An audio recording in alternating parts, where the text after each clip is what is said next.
नमस्कार, India news में आप सभी का स्वागत है। खैर मकदम है। मेरा नाम है अमित सिंह। चीन और भारत के बीच जो तनातनी चल रही है उसके बारे में आप सब वाकिफ हैं। उसके बारे में पूरी दुनिया लिख रही है, पढ़ रही है और अपने विचार दे रही है। लेकिन इस वक्त देश के रक्षा मंत्री राजनाथ सिंह रूस में हैं और ऐसी खबर आई है कि चीन के रक्षा मंत्री ने राजनाथ सिंह से मुलाकात करने की ख्वाहिश जाहिर की है।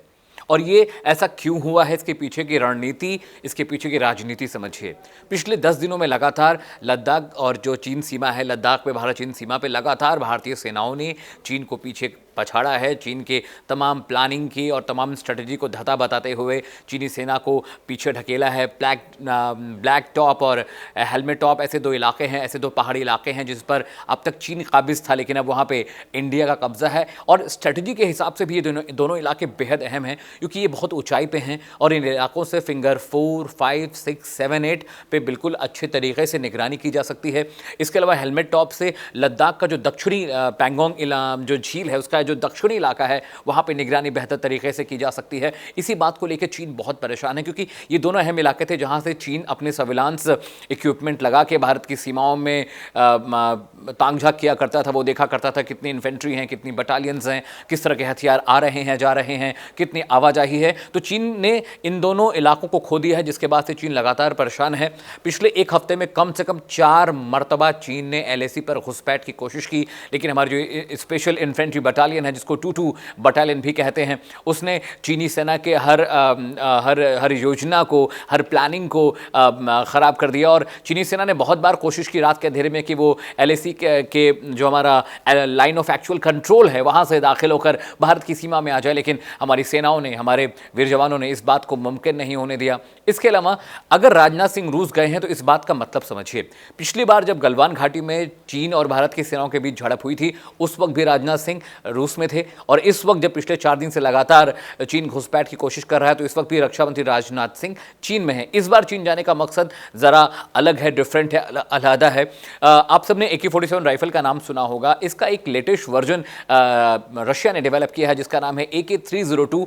ये राइफल्स इंडियन आर्मी को मिलने वाली हैं और सबसे पहले इन राइफल को कमीशन किया जाएगा, काम के लिए दिया जाएगा उन सेना के जवानों को जो LAC पर लगातार देश की सुरक्षा कर रहे हैं। एक समझने की बात भी है, मतलब कन्याकुमारी से लेके कैलाश तक और कैलाश से लेके कश्मीर तक का इलाका, कण कण के इलाके पर जो निगहबानी है वो इंडियन आर्मी की है। और चीन लगातार वो चाहता है कि LAC पर इंडियन आर्मी को उलझा के रखे। इसके अलावा म्यांमार जो कि पहले बर्मा था, बर्मा की जो सीमा रेखा है, इसके अलावा सिक्किम की जो सीमा रेखा है, इसके अलावा अरुणाचल प्रदेश की सीमा रेखा के जरिए चीन घुसपैठ की कोशिश कर रहा है। और इंडियन आर्मी चीफ नरवणे इस वक्त लद्दाख गए हुए हैं, वो ये देखने के लिए कि LAC के पास जो हमारी पोस्ट है, हमारे जो बंकर्स हैं, हमारी जो सेना की डिप्लॉयमेंट्स हैं, हमारे आर्म्स एम्युनिशन की जो पोजीशनिंग है वो किस तरह की है। और आर्मी चीफ नरवणे ने बयान भी दिया है आज। उन्होंने कहा है कि देश की सेना को पूरे तरह से चाक चौबंद कर दिया गया है, हर तैयारी के साथ लैस कर दिया गया है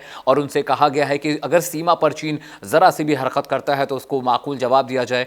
और आर्मी चीफ ने यह भी कहा कि सिर्फ सेना को ही नहीं, देश को भी इंडियन आर्मी पर गर्व होगा। हम सबको गर्व है इंडियन आर्मी पे, क्योंकि उन्हीं के बदौलत हम सुकून की नींद ले पाते हैं, उन्हीं के बदौलत हमारे बच्चे स्कूल जा पाते हैं, उन्हीं के बदौलत हम फ्री होकर सड़कों पर घूमते फिरते हैं। अगर आर्मी नहीं होती तो क्या इस सुकून से, इस पुरसुकून के, जिस तरह से मैं आपसे बात कर रहा हूँ इतने आराम से बैठ के, शायद अगर इंडियन आर्मी नहीं होती, सरहद की निगहबानी करती तो शायद मैं आपके साथ इस तरह बैठा हुआ नहीं होता।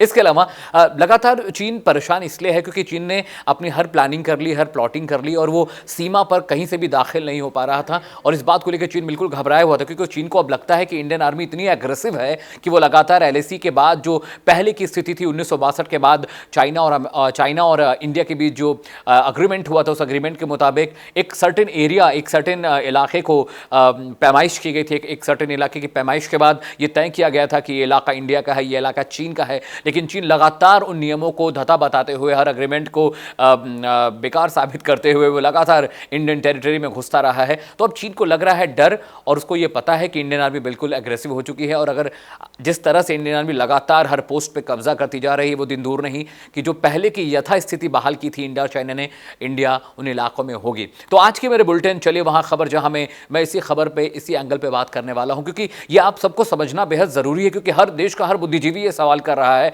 कि क्या चीन की आर्मी हमसे बेहतर है, क्या इंडियन एयरफोर्स चीन को हरा सकती है?